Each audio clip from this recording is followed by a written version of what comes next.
Hello and welcome to episode 2 of We're Going Chasing. I'm James, this is Killian to the right of me here.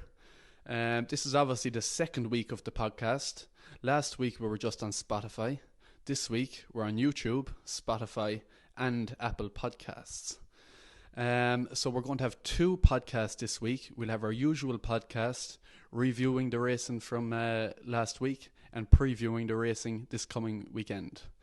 And secondly to that, we've got this special episode with a very special guest, Rob Acheson of Robcour Racing. Thanks very much for joining us today, Rob. How are you doing? I'm good, Jed. Like as you say, it's your second podcast, my first and last. Would prefer it if we had 2 mics so we could stop handing the same one about. But sure, look, you live and learn. You'll get it sorted in the next few weeks and you'll have quality content coming out. Yeah, I suppose just to touch on the mic situation, and with the technical gremlins today, we couldn't seem to figure out how to get 2 mics working together on the laptop. So we're down to 1 today, but we'll make it work anyway, and we should have some good content today. Rob's going to go through the string for the season, and hopefully we can find a few winners in that. So in terms of the running order for today, we're going to start off with the novice hurdlers, then we'll move on to the novice chasers, and lastly we'll move on to the older horses and the open company horses then. So Rob, to start us off, we're going to look at maybe Foxy Girl and Wallace Ollinger. What are the plans for them for the season, or how are they going at home? Sure, look, Foxy, she came over from France as a 3-year-old. She ran in the Pre-Wild Monarch, the listed mares race, first time out. She finished second there. The form of the race has worked out okay. We let her off for the year because we're becoming fond of giving mares extra time. And look, she'll go novice hurdling this year, stick to the mares program, try pick up a few quid. Wallace is a tough one. He's not Bob, but we still think he has a bit of ability, so I wouldn't write him off totally. Hoping to win a maiden hurdle as per, then see if he can step up into sort of listed or greater company. I don't think it'll be grade 1 though. Very good. Thanks for that, Rob. I suppose that brings us on to the next horse we have there on our list to query you on. Hidden Valley Lake. He's actually entered this weekend. He is, yeah. He's entered in Naas and Navan. One is 2-3 and the other is 2-4. The preference would probably be for Navan, but as we're recording this on Tuesday night, we won't know if he's balloted out of either until tomorrow morning. So mid-morning we'll know whether we're going or not. Yeah, so I suppose that brings us on to our last 2 on the list that are trained by Henry. So we've Ontober, the point-to-point winner, and Terms of Endearment, who's came from the flat, running your own colours then.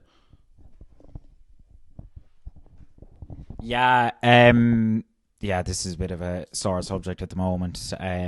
We've actually found out on Ontober this morning he's going to be out for the season. So he had a small tear in his tendon, so it's going to be his 14% tear. You're just going to have to give him time off. Look, there's nothing you can do. We're absolutely gutted about it, but it's that time of year, and we're just one of the unfortunate ones. Who else? Terms of Endearment. Oh, Term of Endearment. Yeah, Jesus. She won't be going juvenile hurdling this year, as said, with Foxy. That we're kind of giving our mares time now just to develop. Like in the last few years, we had Zarkarive and Gin on Lime run as juveniles and they didn't flourish at all. Whereas sort of when they matured, Zarkarive won grade 3 chase in Punchestown as a 4-year-old getting the weight allowance, and Gin won 5 or 6 in a row then last summer. It's just time is what we want to give him, and hopefully she's at a rating on the flat, she's 100, and hopefully when we go hurdling, if we go hurdling, that she can be a big player in the Mare's Novice Hurdle down the line. That's extremely disappointing to hear about Ontober, because obviously so many people had such high expectations for him this year. He was very high in the market for both the Ballymore and the Albert Bartlett. Do you think that he was going to live up to them expectations? Had he high hopes for him this year? Sure, yeah. Look, it's at the stage of the season where you're just dreaming about what was going to come ahead. like the form of the point to point worked out so well. Then when we heard that he was having a bit of heat in his tendon and he was going to get it scanned, it was just kind of, look, it was fucking fairly heartbreaking when the text came in this morning that he was gone. But look, all this has been released on Thursday, isn't it? Yeah. Right, so all I can say is whatever date today, the 7th or the 8th, that just don't back him for the Ballymore or Bartlett now. He's gone for the year. Very disappointing, that. Okay, while sticking with our novice hurdlers, we move on to Gordon's. Just having a look at Irish Point there. He obviously came from France. Some quite impressive form over there. Was entered in Down Royal last weekend. Didn't run. What are your expectations and hopes for him this season? Yeah, no, really looking forward to Irish Point. He's good. He was a Grade 1 bumper winner. Won over a mile and a half in Saint Cloud. Bet a really, really nice horse called Ile Francais for Tom George now, who went out last Friday and put some of the best 4-year-old hurdlers in France in their place in Auteuil. So, yeah, sure, look, if he trains on like the runner-up did, sure, look, he could be anything. Like, he's one we're really looking forward to now. I wouldn't really look at him as an anti-post punter or anything like that at the moment. He's a small framed horse. We had him entered in Cork on the Sunday as well. We didn't want to run him on the real deep ground to start off, that just because he's so light framed in case he sort of emptied out for the rest of the season. So yeah, look, it's really looking forward to him now. At this early stage, I know it's very hard to tell, but I'm going to put you on the spot a small bit here. Give me a trip for Irish Point this year. What's he going to be best over? 2 mile, 2.5 mile, 3 mile? You're on the spot. It won't be 3 mile anyway, I'd say. I'd say in time it'll probably be that. But sure, look, it's tough enough to tell. He's a Joshua Tree. I wouldn't know too much about how they've gotten on trip wise. Won his bumper over a mile and a half. He was sort of those AQPS bumpers. They're sort of kept to the mile and a half. So look, you start him off at 2 miles if you need to put him up to 2.5. But no, I can't give you a concrete answer there, to be honest with you. So moving on to another one of Gordon's more prominent novice hurdlers for yourselves this season, Absolute Notions, winner of the Goffs Land Rover bumper at Punchestown last season. Form of that on the face of it looks really strong, like 6.5 lengths back to second, another 5.5 lengths back to third. The third's won a bumper and ran well in the maiden hurdle. Like, I liked the way he came off a strong pace that day and just quickened up and put it to bed fairly easily. He must be one you're really looking forward to this season.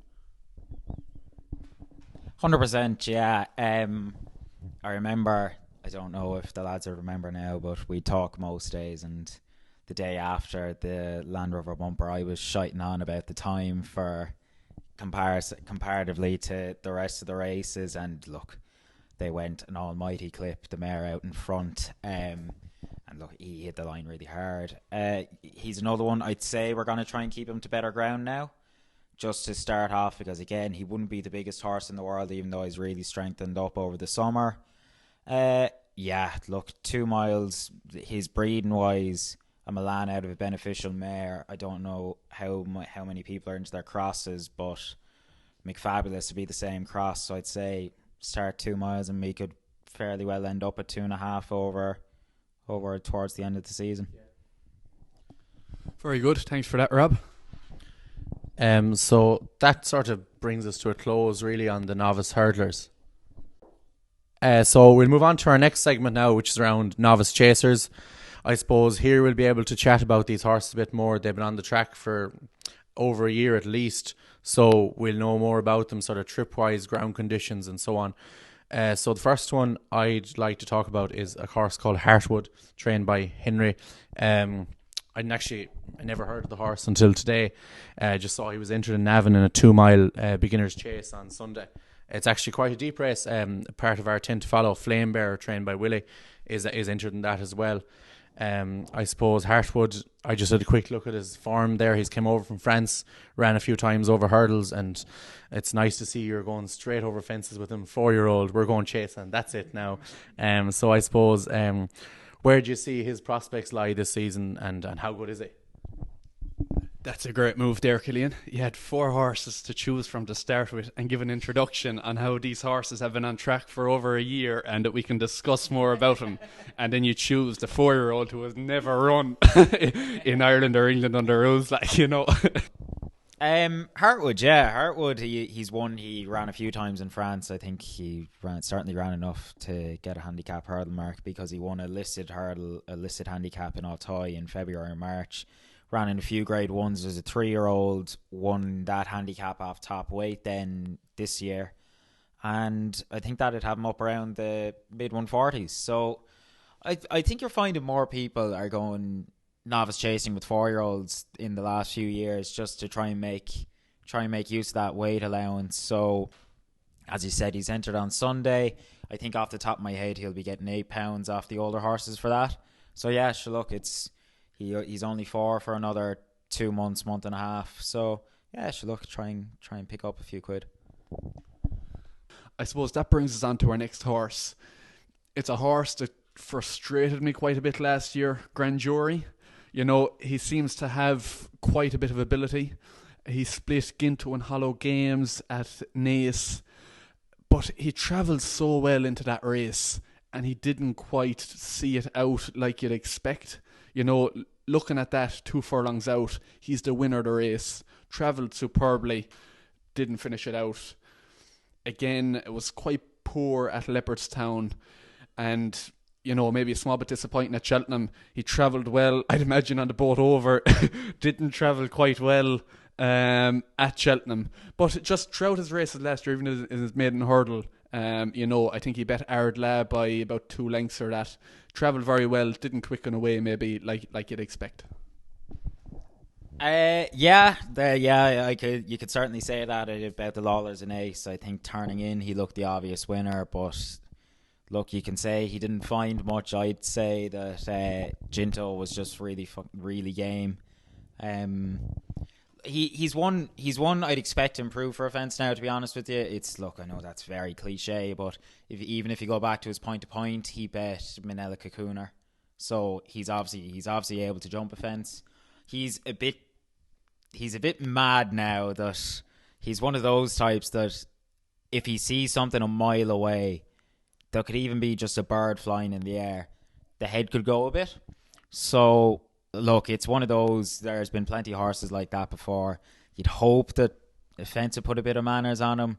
I think he's one that could surprise people now this year, but sure, look, you never know until they go out and do it on track. Hopefully he's not travelling down to the last fence in Cheltenham looking all over the winner and then doesn't find off the bridle now, but sure, look, we'll see. It's really looking forward to him now.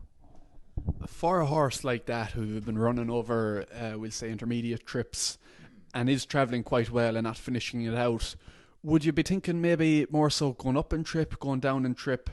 Is there any, we'll say, protocol? I know it varies from horse to horse, but we'll just even say with Grand Jury, do you have any plans for him this year in terms of trip? I know, look, it's the Lawlers is only the real day where you could say he didn't find anything. When you go back to his bumper and his maiden hurdle, I think both were in Punchestown, he just did enough to win. Like, it's not, I think there was still loads of horse there. He just wasn't very honest about it. But no, I'd say trip-wise we'll be going up to 3 miles, I'd imagine now. I think we were contemplating it for a lot of last year.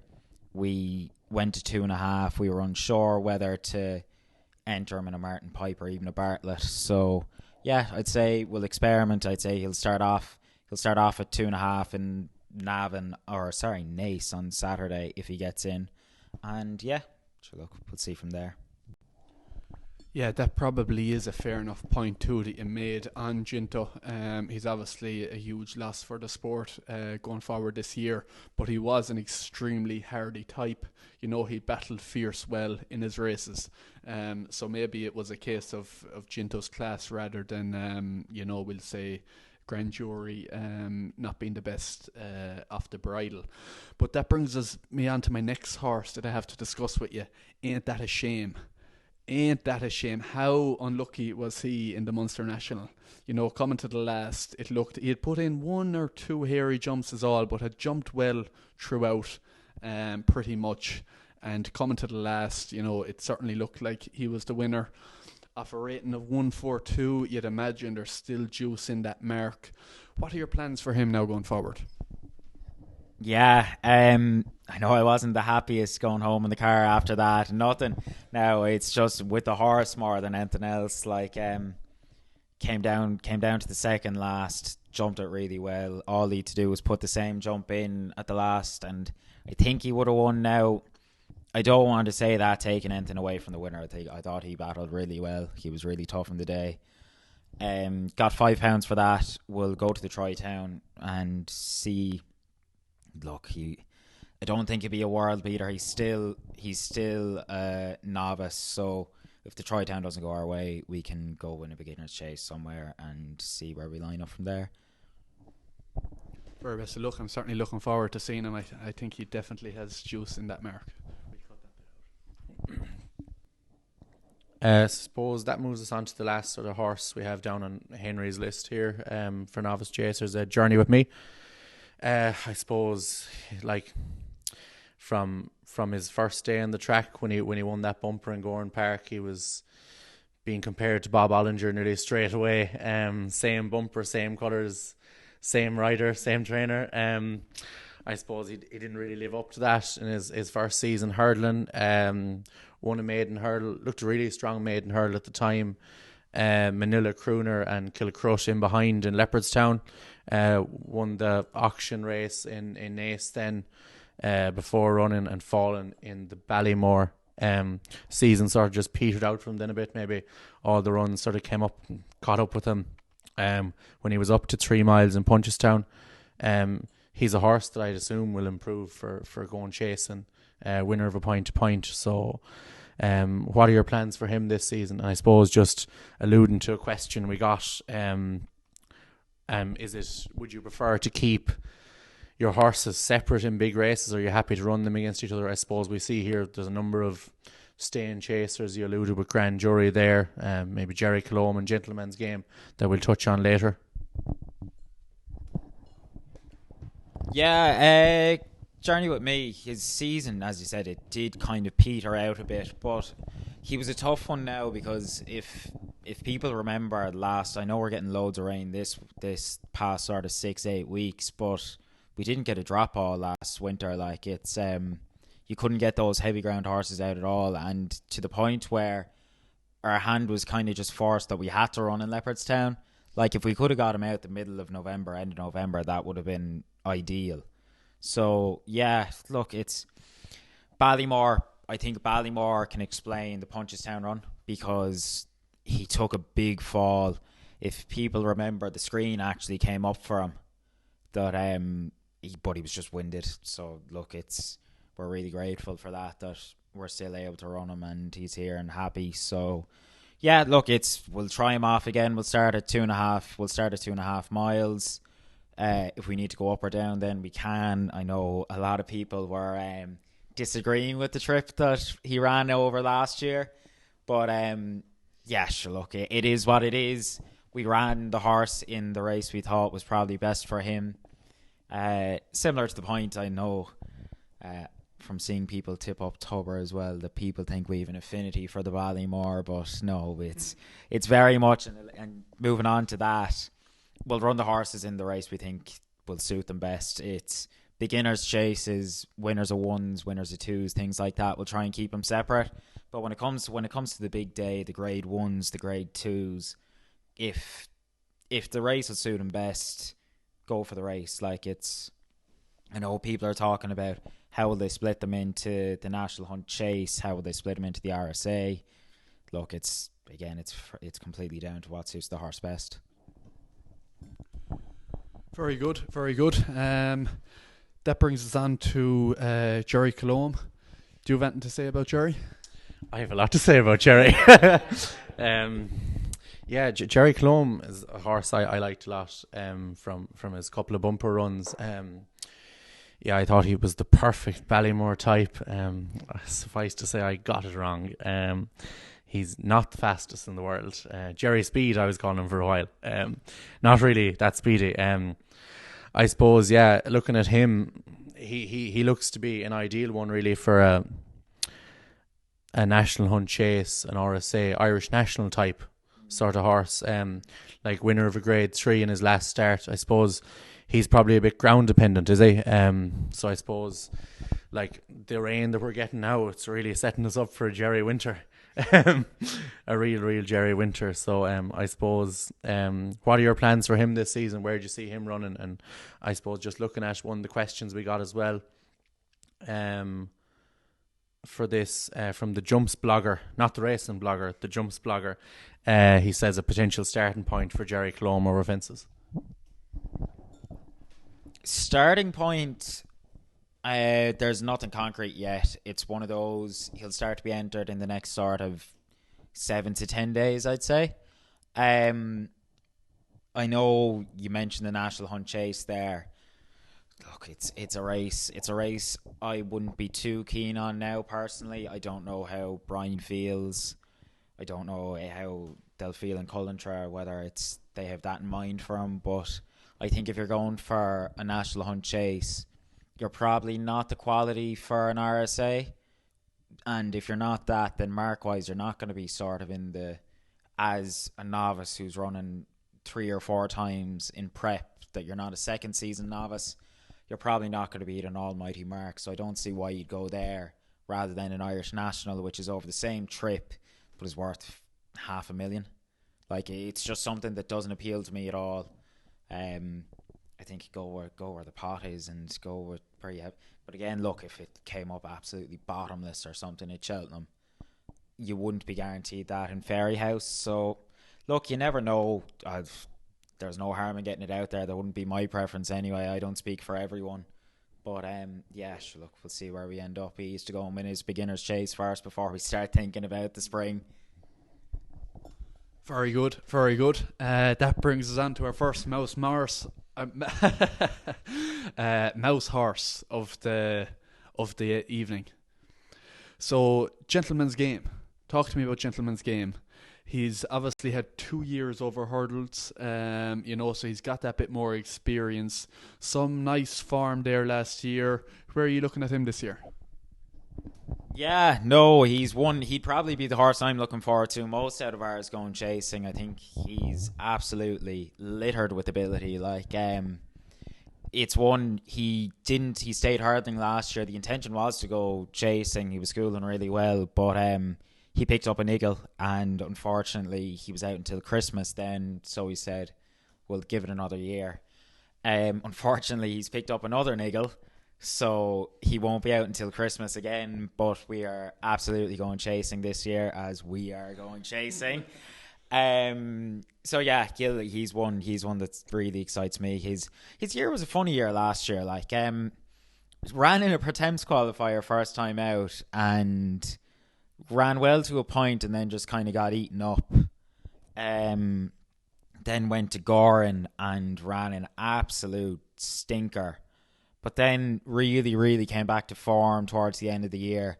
Won round thirdless in a conditions hurdle and then finished third in the Punchestown Stayers behind Classical Dream.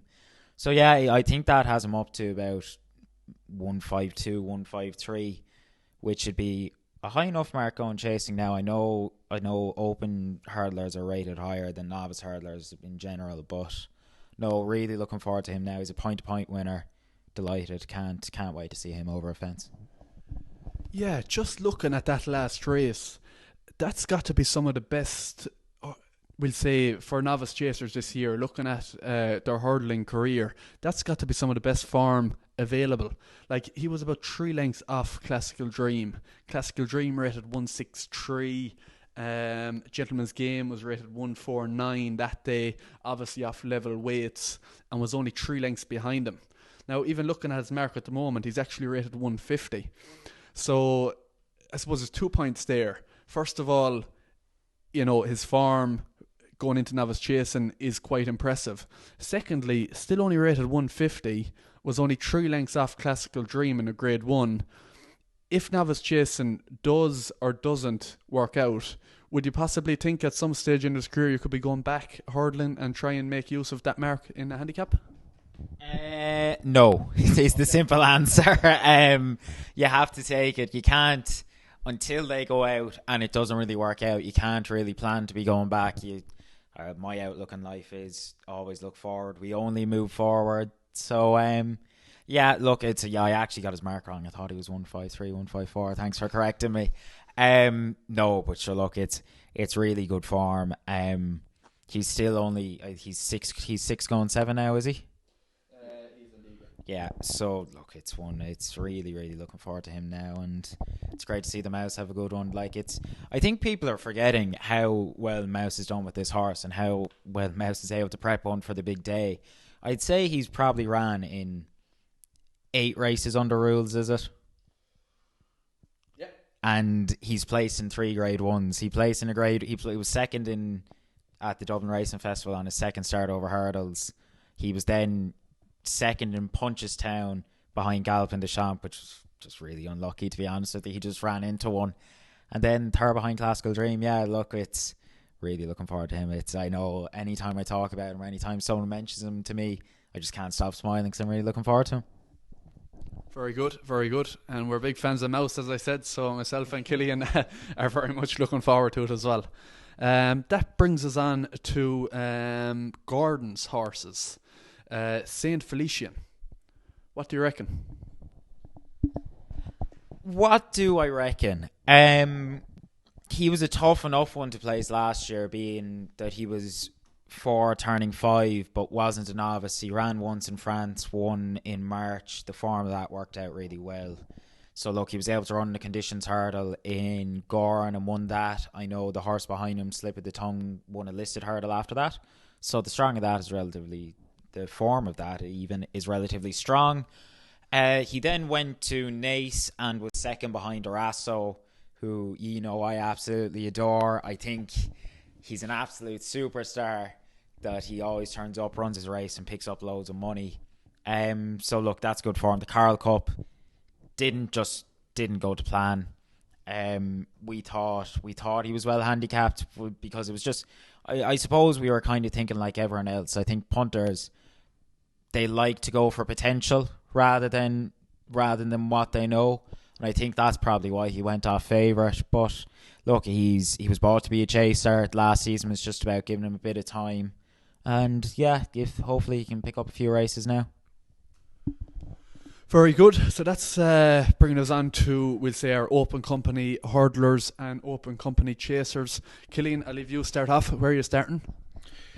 I'm starting with, I suppose, the Robcour flagship horse, Bob Ollinger. I suppose the news broke the last few weeks that he's gone back over hurdles, entered in the Lismullen hurdle on Sunday. I suppose his chasing career started out well last year. Won a beginners, won a grade 3, and then I suppose just for whatever reason struggled a bit in his last 2 starts. So what was behind the decision to go back to hurdles, and where do you see him sort of shaping up this season? Well, the first thing I have to correct, John, the Robcour flagship horse is and always will be Chris's dream. That is a fact. He's the king. Bob is pretty good, but Chris is Chris. It's as everyone knows, last season didn't really go to plan towards the end. I think if you look back at the Turners, I think he hit 4 out and he just hurt himself. I think, if you look at it comparatively to the Ballymore, he came up the hill in the Ballymore, I think it was going 31 or 32 miles an hour, and he came up the hill in the Turners at 23 miles an hour. He just wasn't right. Now, look, Galopin des Champs would have hammered him, but we haven't lost faith in him. As a punter, I don't punt our horses, but if I was someone else, I'd be taking him on. I think, as much as I love the horse, I think if you're looking at that, he has to go out and do it. He's on a bit of a recovery mission at the moment. Now, the Lismullen, he'll be getting weight from Florent Porter, Zanahir, and a few of the other main protagonists in. But yeah, look, he's working well. it's one of those, like, it's, you just, until he goes out and does it on the track again, you don't really know. You can only show so much at home without, to fill you with that confidence. And yeah, look, hopefully, I have full faith in him. I know all our camp have full faith in him. And look, we think he's a special horse, so hopefully he goes out and proves that right. So you're saying, starting off at the Lismullen, longer term, what are you thinking trip-wise? I think the Stayers was mentioned, was it? Yeah, no, win, lose or draw at the Stayers. He's going to go to Leopardstown for the... this is a bit of an announcement, I'd say. We got permission off the family and from HRI at the start of October to call the Christmas Hurdle the Jack de Bromhead Christmas Hurdle. So he'll go there no matter what to give a go at winning that. And look, if you go and run well in that, I suppose you have to go to the Stayers. If not, I don't think he's probably a champion hurdle horse myself. I think when you look back at his novice hurdles, he hit the line so hard in Navan and Cheltenham that I don't think 3 would be out of the equation at all. I think if anything, that's where he's going to be most comfortable. But sure, look, if it doesn't work out, you have the Aintree hurdle either. The options are open. It's one of those we're going to find out as the season goes on. So, look, I can't tell you more than that. Yeah, that is a really nice gesture to rename that race at Christmas, the Jack de Bromhead Hurdle. So hat tip to you there. Moving on from that, Bob Ollinger. Now, I don't know if I have the credentials to tell Rob of Robcour, the man who puts the Rob in Robcour, that he's wrong. But Rob, I think you're wrong. I think if you look at Bob Ollinger over hurdles and just focus on 2 races. The first race, maiden hurdle at Gorn, finishes second to Fernie Hollow. They're going a snail's pace the whole way around, and then it's a sprint at the finish. Fernie Hollow, we know, loads of speed. Bob was only about a neck, maybe half a length off him that day. Then look at Ballymore. Jumped superbly. Very quick, quickened away from 2 horses who maybe are 3 milers, but quickened away superbly. And at the time, there was people saying, they were talking about Faheen. Faheen won a Ballymore, a step back to a step back to 2 miles around the champion hurdle. I think that Bob Ollinger is best suited to 2 miles rather than 3 miles. And with what I've said there, I'd be interested to hear what you have to say. Well, you're fully entitled to tell me that I'm wrong and we're wrong to say that we think he might be going up to 3 miles, but quite frankly, I'll just rebuttal to you are wrong. Look, it's one of those, you'll never know. It's when you bring up the maiden hurdle, you have to remember he was beaten in that when it turned into a sprint. Now, I don't think, given the quality of horses that are going to be in the champion hurdle, that it's going to be a sprint. It's going to turn into a sprint. They'll go a fair clip like they always do in a champion hurdle. Yeah, it's one of those. I mentioned already how hard he hit the line in Navan in his maiden hurdle in Naas in the Lawlers and in Cheltenham in the Ballymore. Look, it's one of those. We won't really know until we test out the waters. He's never run under rules under over 3 miles. So yeah, we'll just see. But I'd be fairly confident he's going to be a 3 miler rather than a 2 miler with 2 extra years on his back. Like. Okay, well, at least I'm on record for saying 2 miles now, so we'll see as the season pans out. But I sincerely hope with Bob that everything goes well for him, because we've really enjoyed following him for the last couple of years and that. So hopefully he's versatile, and whatever he does well. I suppose moving on from that, we're going to look at 2 mares in Henry de Bromhead's, Gin on Lime and Magic Days. So Magic Days obviously came back last week, finished second, quite disappointing. That run was 7-2 on, was certainly expected to run a bit better than she did. And Gin on Lime, was 4th in the Kerry National, which was quite a promising run. Actually, the one that we mentioned earlier on, Durasso, a horse you like, all of his runs this race, finished 3rd that day. So just wondering about them too for the season going forward. Yeah, look, Magic Days, that really didn't go to plan anyway. I think I thought we all overpicked the right race for her, but I suppose when you look at the run in the Arkle, her wind caught her there, and all we got done, we got the pallet fired at just after that, which I suppose did the job for Punchestown. But she's gone away and she's gonna get the wind done properly now, so she won't be seen in the short term anyway. She might be back in January, February, hopefully. But look, I still think she's a mare that has a few pounds in hand. She might. I thought she won in Punchestown really well. I thought she won with a bit more up her sleeve. I think she, at her peak, she could end up being a 148, 149 mare. I think she's off 142 or 143 at the moment. I know a few winners have come out of that race in Punchestown. I know you like one of them in particular. Yeah, look, I wouldn't give up on her by any means. It was really disappointing, particularly on the home track where we love to have winners. But look, it is what it is. You have to take the lows with the highs, I suppose. And look, we'll just get her sorted out and see where she takes us. Gin, yeah, look, Gin is one. She ran up such a sequence last year that we went into Aintree in the Grade 1 really, really confident. And I suppose whether it's she just wants further now, which the Kerry National would sort of indicate, but we're going to go for the cross country in Cheltenham in March and then go for the Grand National. I suppose you didn't know that, did you? No. Yeah. No, that's quite interesting. I was going to put the point to you and ask you if we were to follow one of them in chases this year, which one would we follow? Who's got more room in that mark? But I think considering one is going the cross country route and going to the Grand National, that sort of avoids that question, and we keep a close eye on both of them. So I'll hand it over to Killian there. What do you have to say? Yeah, I might move on to the king of Robcour, as I've been correctly pointed out, is Chris's dream. I suppose if you look back, like, Chris is some really high class form.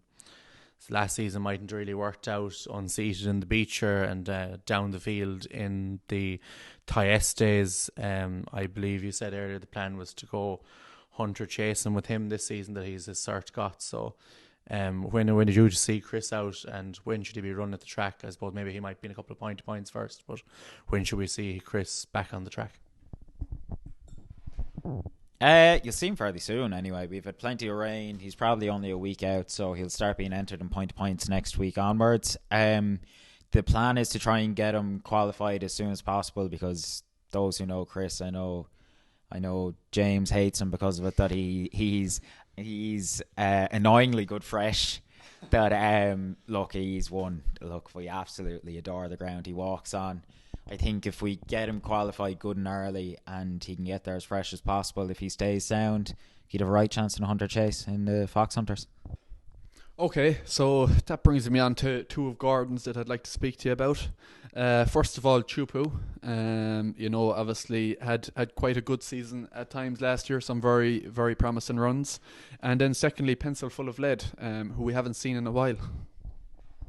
Yeah, Chupu, he's one I think we learned a lot about towards the end of the season there. He started off, he won 3 graded races in a row in the Fishery Lane, the 4-year-old race at Limerick at Christmas, and then he won the Red Mills, the Champion Hurdle Trial in Gorham Park. Season, I suppose, petered out a small bit again. That he just didn't seem to go on the better ground at all at Cheltenham or Punchestown. So yeah, while it didn't end how he wanted, I think we've learned a lot from him. Keeping the soft ground, I'd say the Morgiana is probably more likely than the Lismullen this Sunday. 2 miles soft ground should give him a right chance. Then yeah, Pion Louis, which is pencil in Irish for those who aren't too aware. He's had a tough run of things at the moment. Previously, he's back in. We're taking it day by day. He had a tough 18 months. He only ran once in Ascot and it didn't go to plan. He's back in. He's in flying form now. I'd say the plan is going to be the Clonmel Oil on Thursday week. Then if we can keep him sound, we might look at sort of a Thyestes or one of those deep ground handicaps. If a Welsh national would even be an option, I'd say. Just try and make hay while the sun shines, while he's fit, and hopefully he stays fit. Yeah, Pencil is certainly one, that's been off the track for a while, and, we've actually been talking about him, wondering where he's going, so it's good to hear that he's back fit and well, and long may it last. Yeah, so that brings us to our last horse on the list, and probably the most important. It's French Dynamite, trained by Mouse Morris. I suppose myself and James alluded to on the podcast last week in our 10 to follow that he was one we really liked for this season. Went through some of his form from his last run over fences in April in Punchestown. El Barra, Bustleton, Fanned Blues and Gabby's Cross, all coming out and winning handicaps since then. El Barra winning the Grade 3 in Cork as well last Sunday. So I suppose the question is, Rob, he's going to run in the Paddy Power on Saturday in Cheltenham. How has he been since the run in Thurles, and what are your expectations for him for the season then going past that? He came out of that race in Thurles really well. I thought he won it really well. Like, I thought he was spot on in the day. To be fair to Mouse, he had him A1. Look, he's going to travel over tomorrow at 3:30, and we like him for it. We think he's a good handicap profile.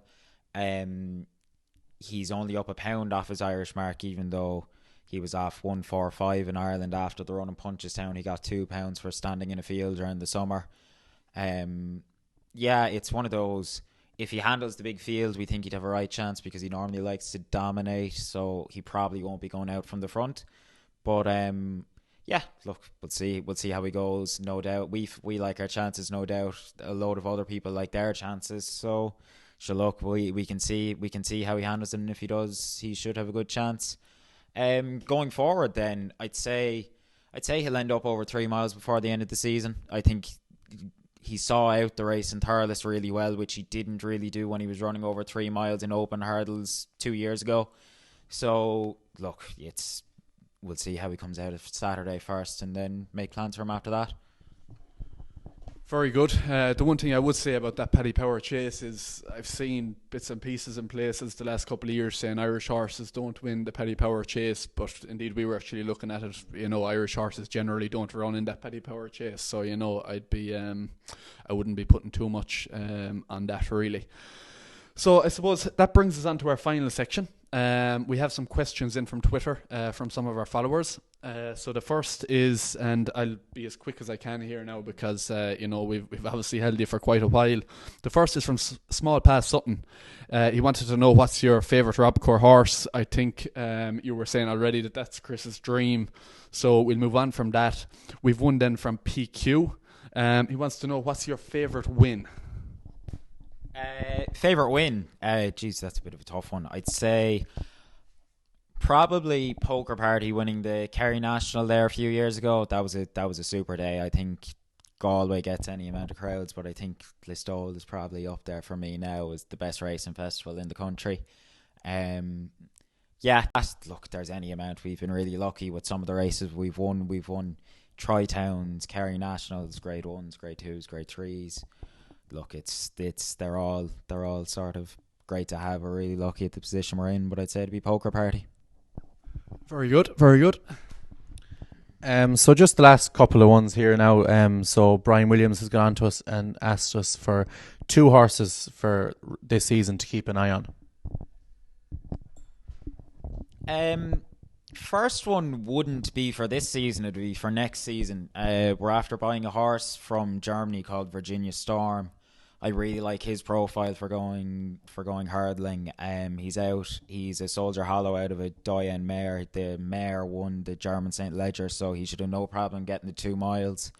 I think we were chuffed with ourselves getting a 108 rated flat horse to go hurdling. Then about 10 days later, High Definition was bought to go hurdling, so we got outdone there. But yeah, no, he's a nice horse. I'd say if he takes a jump, and he could be very competitive in good races. Second one, I'd say take a chance on Irish Point going forward for the year. I really like him. You saw me kind of fawning about him earlier on. So yeah, really like him. Form's worked out well from France. So yeah, take a chance on him. Very good. So Irish Point, make sure to take a note of it.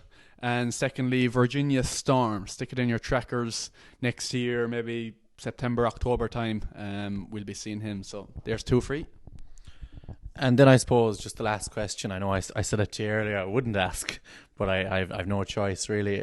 So gun to your head, give us one horse Antepost for the Cheltenham Festival next March. Gentleman's game for the RSA. That was fairly to the point. No messing there. That was confidence. So there's another one for you. So that brings us to the end of this podcast. Thanks very much to you for listening. A sincere thanks to Rob here for taking the time this evening to talk to us. It's greatly appreciated. We're obviously a brand new podcast, only starting out, so to get somebody like Rob on the show, is a great honour. So thank you very much for that, Rob. I suppose the other thing is, if we had Brian here, I couldn't really be telling Brian that he's wrong about Bob Ollinger, but maybe Rob is a bit less intimidating. But so thanks a million. Make sure to tune in weekly. Again, our podcast is going to be on YouTube going forward, Spotify, Apple. So it's readily available. It'll be out every Wednesday night going forward.